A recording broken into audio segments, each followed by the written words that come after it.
Gitantlem Git, Chapter 6. Pongod.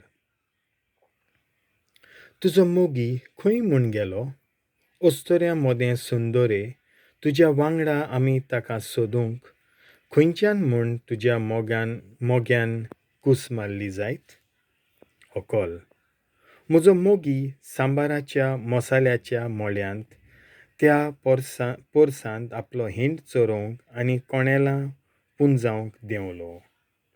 हांव म्हज्या मोगयाची आनी म्हजो मोगी म्हजो, कोणेलां मोदें तो आपलो हिंड चोरयता. 5वी कविता. न्हवरो. म्हज्या मोगाच्या तिर्जा सारकी तूं सुंदर, जेरुजल्या सारकी सोबीत फौजे इतली सोबिश्ट. तुजे दोळे म्हजे वेळे पयस काड, कित्याक ते म्हाका मंतोर मारतात. तुजे केंस बोकड्यांचो हिंड जाल्ले पोरी, गिल्यात पालसोनार. थावन देंवतना ल्हंव कातरून धुवन काडटोच मेंढरांचो हिंड वयर सोदता, तशें तुजे दांत ताचे भितर एक उणो ना 2 आसात.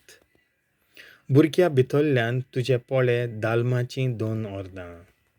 7 राणयो आसून आनी 80 पोतिन्यो आनी हिसपा भायर चेडवां, पूण एकीच म्हजी पारवीन, म्हजीच अप्रूप आनी सोपूर्ण आपले आवयची आपुरबाय ती.